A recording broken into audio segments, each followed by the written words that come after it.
The Chicago Cubs pick up their 70th victory on the season against the Pittsburgh Pirates and a series victory against the Pittsburgh Pirates. And also, y'all, we got to talk about this. Just how clueless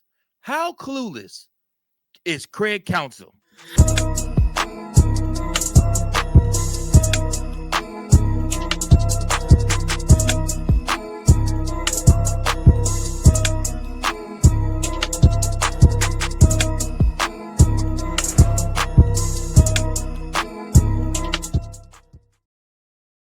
Welcome in, everybody, to another episode of Chicago Cubs Central, your number one spot for all things Chicago Cubs. I am your host, Mike Jones, here again for another episode. Hey, thanks so much for tuning in. Please, if you're watching on Apple or Spotify, leave a 5-star rating and a review telling everybody about how you enjoy Chicago Cubs Central podcast. Also, if you're on YouTube, go ahead and make sure that you like this video. And then do me a favor, if you want the Chicago Cubs to get their act together in the next 5-game series against the Milwaukee Brewers, then please go ahead and hit that subscribe button. Thank you all so much for tuning in. The Chicago Cubs did go ahead and take care of business against those Pittsburgh Pirates, as they should have done, nabbing their 70th win of the season. They are now 70-53 on the season. Man, the Chicago Cubs did it all in this game, man. You saw a lot. This is one of those games where you kind of see the Chicago Cubs building momentum. It started on Saturday's game where they got their first comeback from behind win against these Pittsburgh Pirates. The first one since July, the beginning of July. And then after that, they go into this game, and the Chicago Cubs take the lead, then after that lose the lead. And then after that, regain the lead back. And then in the end, when it mattered most, the bottom of the 8th inning, they get the run that they need in order to take the victory. We saw a lot of pitchers in this game. We saw Javier Assad started the game, didn't look super sharp. 4 innings pitched, 5 hits, 1 earned run. He got himself into a lot of trouble, but Javier Assad was also able to get himself out of a lot of trouble. And that's kind of always been the case with him. It's my main hang up with Javier Assad. It has been this way since he started pitching for the Chicago Cubs on the main roster. Javier Assad is prone to getting himself into troublesome situations. Now, the thing is, he is also able to get himself out of some of those troublesome situations, but then other times he ends up giving up a big inning due to the mistakes that he has made. Now, with that being said, Javier Assad in this game did go ahead, pitch 4 innings, allow 5 hits, 1 earned run, 1 walk, 3 strikeouts, 65 pitches, 44 of those being strikes. He has an ERA of 5.63. After him, next up, the Chicago Cubs allowed Taylor Rogers, to come into the game, and Taylor Rogers pitched 1 inning of shutout baseball, no hits, no earned runs, no walks, 1 strikeout, and 16 pitches, 10 of those being strikes. Then they bring in Ben Brown. And Ben Brown goes pretty much the distance the rest of the way, pitching 2 2/3 of an inning, allowing 4 hits, 2 earned runs, 2 walks, 4 strikeouts on 54 pitches, 33 of those being strikes. His ERA has now dropped to 5.91. Caleb Tilbar had to come clean up and finish up the top of the 8th inning, getting the last final strikeout of that inning with 4 pitches, 3 of those being strikes. And then Andrew Kettridge came in the top of the 9th, and he pitched that full inning, did not allow a hit, did not allow a run, did not allow a walk, also didn't get a strikeout, but he got on 10 pitches, 7 of those being strikes, he got the side out. And that's all you can ask for from the Chicago Cubs. Guys, no longer is it going to be about looking cute. No longer is it going to be about your ERA or about, stats wise. It's about getting outs. It's point blank simple. If you're on defense, it's about getting outs. If you're on offense, it's about scoring runs. We are about to enter into what is a pivotal 5-game series that the Chicago Cubs have to figure out who they are and figure it out real quick. Now, albeit those Milwaukee Brewers did lose today to the Cincinnati Reds in extra innings, they went to 10, and the Reds ended up beating the Brewers. However, the Chicago Cubs have a tall task ahead of them, which we will preview that 5-game series set here in the next segment. But for this though, the Chicago Cubs did take care of business. Michael Busch didn't look so great, went 0 for 4 in this game. Kyle Tucker went 0 for 3, took 1 walk. Seiya Suzuki 0 for 3, took 1 walk. Pete Armstrong has been finding his way a little bit. In this game, he went 2 for 4 with 1 run scored. Carson Kelly went 1 for 4 in this game with 1 run scored, also with 1 RBI. And then Ian Happ went 2 for 3 in this game with 1 run scored and 1 RBI. Nico Horner went 0 for 2 in this game with 2 walks. Dansby Swanson went 1 for 3 in this game. He also had a walk in this game. He scored 2 RBIs in this game. Matt Shaw went 0 for 2. Owen Casey pinch hit for him when going 0 for 1. Willie Castro came in and went 0 for 1 also in this game. And yeah, man, like I said, the big main story is Chicago Cubs got the win. They were down and out. They tied the game up. They had given up the lead. Then they came back to tie the game up. And then they came back after that to turn around and to take this game. This is one of those games. I know that the Pittsburgh Pirates are not a playoff team. This felt like a playoff game, though, because the runs are going to come at a premium. This is not going to be in the playoffs when you're playing in the wild card. It's not going to be, you're not going to see 12-8, 12-9, 13-15 games. It's going to be 2-1, 3-4, at the most, maybe 6-5 in those type of games. So it's going to take you being clutch, getting the outs when you need to in order to be successful in the postseason. And that's honestly what the Cubs are braving themselves for. They have to be clutch in the postseason. Their pitchers are going to have to be clutch in the postseason. Their hitters are going to have to figure out a way to be clutch in the postseason. I really don't know about Kyle Tucker. I really don't know what's going on with you. I really don't know what's going on with Kyle Tucker. I can't even tell you guys.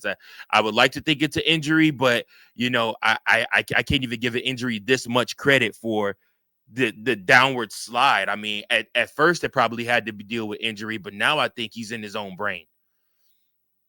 Now I think that he's in his own head, and I think that that's what's ailing him right now and prohibiting him from having the success that he had in Houston. As far as Pete Armstrong, he's starting to climb his way out of it. Carson Kelly starting to find his way a little bit. Ian Happ even finding his way a little bit. Dansby Swanson has looked better at the plate with some swings. Again, Michael Busch is hit or miss. He'll have a game like today where he went 0 for 4, and he'll have another game where he'll go 3 for 4 next time. So it's hard to tell what's going to happen with Michael Busch. But at the same time, the Chicago Cubs got the victory. They got the dub, and that's what matters. And of course, every single time the Chicago Cubs win, you know what we do on this channel? That's right, baby. We fly the W. That's right. The Chicago Cubs get their 70th win of the season, man. Whew. We are in mid-August talking about a Chicago Cubs 70th win. 20 more, man, to 90. I like a 90 win mark for the Chicago Cubs. I like a 90 win mark. Anything over 90 to me is gravy. Anything over 90 is gravy. You have a lot of baseball left to be played. You got a lot of games, not a lot of days off, and the Chicago Cubs need to take care of business. You will see teams that are going to try to ruin your day. You're going to see the Giants. You got to play the Brewers. You got to play the Pirates again. You got to play Cincinnati again. You have to play the Braves twice. You got 2 series against the Braves, and I think we got 1 more against St. Louis, if I'm not mistaken, also. So the Chicago Cubs, they got 1 against the Angels. They will see the Rockies. They play the Giants. And then after that, then they go Reds. I'm sorry. Then they go Braves, Nationals, Braves, Tampa Bay, Pirates, Reds for 4, New York for 3 at Chicago, if I'm not mistaken. And then they finish the season off a Friday, Saturday, Sunday against the St. Louis Cardinals in September. We're coming down to the end, y'all. We're coming down to the end, and the Chicago Cubs have to figure out what they are going to do. I was talking about Kyle Tucker. On to the next segment. I was talking about Kyle Tucker. I really don't know what's going on with Kyle Tucker, y'all, but I think he's demoralized. I think he feels bad. I think he feels like he's letting his team down. I think he feels like he's letting himself down and his family down with his recent play. Kyle Tucker has cost himself hundreds of millions of dollars by his play over the past 2 months. Now, albeit somebody like the Dodgers might come and might offer him a deal, but there's no way Scott Boras is going to be able to spend a $500 contract for Kyle Tucker and say, hey, Chicago was an outlier. Look at the means. Look at Houston. That's Kyle Tucker. That's who Kyle Tucker is. Yeah, I mean, like I said, there's no way you're gonna be able to flip that and get a team to pay $500 million for something like that. Kyle Tucker in this game was booed after he grounded out to first and didn't even run to first base. Chicago Cubs fans don't play that, man. Chicago Cubs fans don't play that. You got kids that are hungry, wanting time on this team, wanting at bats. And just because you're having another off day, just because you can't seem to figure out the strike zone, just because you're being timid at the plate, does not mean that you can just give up and stop playing hard. Chicago Cubs fans won't settle for that. That's not what we do here. It's not what we do at all. Chicago is a city of grit. Chicago is a city of effort. Chicago is a city of making things happen. We don't do things the easy way here. It never is the easy way in order for us to have success. It's always got to be the hard way. That's the Chicago way. And I mean, for some of us, we just wouldn't rather have it any other way. Now, albeit I would have thought the Chicago Cubs would have been around 75, 77 wins by this time. I would rather it be that than 70. But hey, you take what you can get. You take what you can get. 70 wins, 53 losses. I'm not mad about it. That's still a very, very good baseball season. And you're still trending in the right direction. Now, with that being said, the Chicago Cubs manager, Craig Counsell, has everybody scratching their head. Owen Casey was called up in place of Miguel Amaya just to sit the whole weekend outside of one at-bat. And then the person that Owen Casey replaced to pinch hit for, it wasn't Ian Happ. It wasn't PCA. It wasn't the struggling Kyle Tucker. No. You know who it was? Matt Shaw, the guy that literally has been one of the best hitters on your team since the All-Star break. And then you put Willie Castro in at third for him to get the defensive outs. So Craig Counsell would rather stroke the ego of Ian Happ, of Kyle Tucker, even though they have been playing porous for 2 months straight. And Matt Shaw has worked his butt off to get back to the majors and then become not only a viable hitter, but your best hitter since the All-Star break.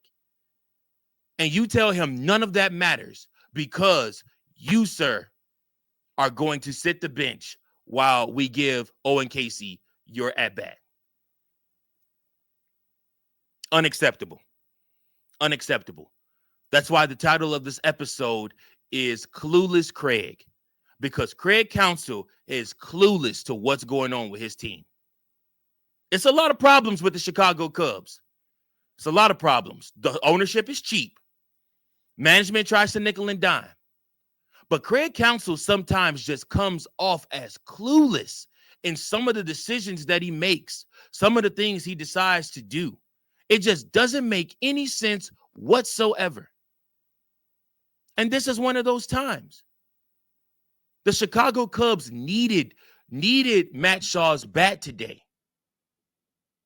Now, albeit you play a doubleheader tomorrow, So Matt Shaw will get his at-bats tomorrow. I'm sure Owen Casey will get his at-bats tomorrow. But still,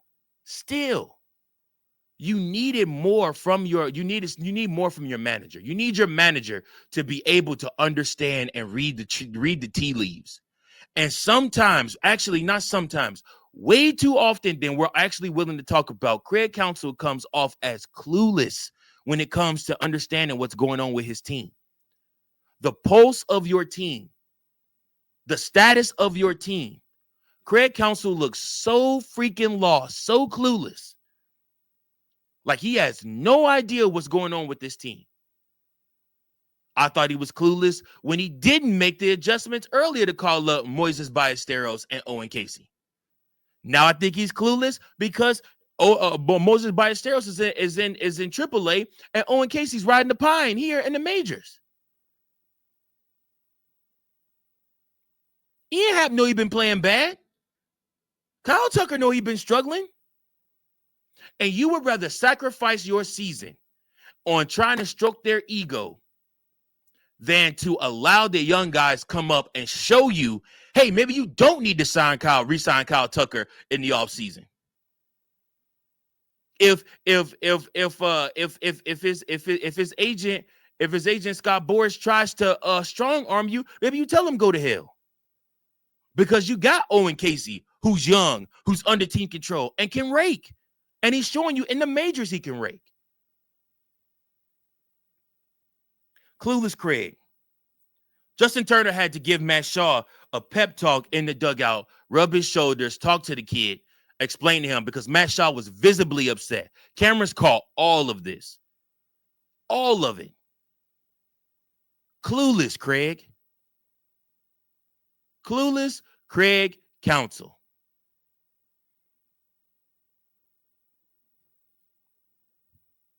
I don't know, y'all. Craig Counsell did say this on not starting prospect Owen Casey all weekend against Pittsburgh. He said, we have a pretty good group of outfielders here. Owen has to cross that bar. We're going to play the best guys every day. Your starting left field is hitting .187 since July 1st. Your starting right field is hitting .200 with 1 home run since July 1st. Craig Counsell, you, sir, sound clueless. You sound like you're stroking the ego of the big money guys or the guys that have been here, and you're ready to ride your horses with them versus giving these young cats a chance. I loved when Joe Madden was here. And I really hate romancing about that time. I try really hard. I don't know if you guys have noticed this or not. For those of you that watch daily, I try really hard not to romance that Joe Madden time period here. As short as it was, when you really look at the grand scheme of things, Joe Madden really wasn't a Chicago Cub for a long time managing them. But the time he was here was just so influential and seeing how an organization should be ran. Theo, Joe, they got along. They understood each other. They were able to talk. They were able to come to understandings and agreements. Jed and Theo didn't necessarily. Jed and Joe didn't necessarily get along that well, and that's why Joe Madden stepped away from the team. But to me, when you look and you understand and you have a pulse on what your team is about and where you're trying to go, you don't do stuff like this. You call up Ian Happ. You call up Nico Horner, even though you got a Javi Baez. You allow, a Wilson Contreras to come up and play. You give at-bats to Kyle Schwarber. This is what you do. This is what you do. You call up, the third baseman that began to take ABs away from Chris Bryant because Chris Bryant started getting injured when he was in Chicago. We just DFA'd him last year or the year before last. I can't remember. He's really a second baseman. he hit the grand slam against Washington. Somebody in the comments will put it. I can't think of his name currently. But this is why you do those types of things, because you understand that this is where you're at. David Bodie, this is where you're at. If somebody is hot, you ride the hot hand. Even if they're hot in AAA, at least give them a shot to come up to the majors. You gave this man, Owen Casey, one game and one AB past that to show you what he could do. And the other side of that, he's ridden the pine. Unacceptable. Clueless Craig. I'm thankful for somebody like Justin Turner that can go to a young guy like Matt Shaw and be like, brother, I've been there. You're going to have plenty of at-bats. You're going to have plenty of opportunities. These guys want to help their team win. Matt Shaw is a big part of what we're doing here in Chicago. You clearly did not want to trade him. You clearly believe in him. You clearly wanted him to show you who he is. Yet you made him ride the pine. I don't get it. But that's all I have for that. Now, let's get down to business. 5 games, folks. 5 games. The pitching probables for the series against the Brewers. Don't forget, there's 2 games, a doubleheader against the Milwaukee Brewers, starting Monday at 1:20. Freddie Peralta up against Cade Horton. Freddie, a 14-5 record. Cade, a 7-3 record. That's going to be a tough game. Freddie's a left-hander. You already know how the Cubs struggle with left-handers. The second pitching probables have not been listed for game 2 of that doubleheader. Then after that, Brandon Woodruff on Tuesday night going up against Matthew Boyd, another great pitching duel. Matthew Boyd needs to work to keep the ball in the park. Then after that, Mizorowski will go up against Colin Ray. Mizorowski is 4-1. Colin Ray is 9-5. And last but not least, Shota Imanaga on Thursday will pitch against Priester. Priester is 11-2 with a 3.48 ERA. Shota Imanaga is 8-5 with a 3.06 ERA. Then after Thursday, after that 1:20 Thursday game, Friday night, we are in Los Angeles going up against the steaming hot Los Angeles Angels, who have been playing their best baseball as of late. So it does not get any easier. You got 3 tough games against the Angels after a 5-game set against the Brewers. So it's apparent the Chicago Cubs got stuff to handle. It's up to you. Take this 5-game series set, 1 game at a time, and go handle your business. We'll see what happens, y'all. Let me know below you guys' thoughts on Clueless Craig Counsell and him not playing Owen Casey. Hopefully we get to see Owen Casey more in this Brewers series. The last Brewers series, it was a rookie that came through and gave the Chicago Cubs the spark to at least take 1 in Milwaukee, that being Moises Ballesteros. Hopefully this time Owen Casey could be one of the rookies to come through multiple times this week for the Chicago Cubs. It's going to get spicy against the Brewers. It's hot outside. You're in Chicago. You got 5 games against these guys. It's going to get spicy. The managers are reportedly friends, but that manager over there for Milwaukee is an asshole. Ain't no other way to put it. He's a dick. Sorry, but it's the truth. We'll have to see what happens, man. We'll have to see what happens. But yeah, man, it should be a fun weekend. It should be a fun week. Hopefully Chicago Cubs can take 2, at least grab 2 out of the 3. They can do that. That puts them in pretty good shape. I'm sorry, 2 out of the 5. Sorry, 2 out of the 5. So we'll see. We'll see what happens. But appreciate you all. Thanks so much. Make sure you like, share, and subscribe. Until next time, appreciate you guys. Let's go Cubs. Peace. Thank you for watching another episode of Chicago Cubs Central, the #1 spot for all Chicago Cubs content. Remember to like, share, subscribe for more Cubs content.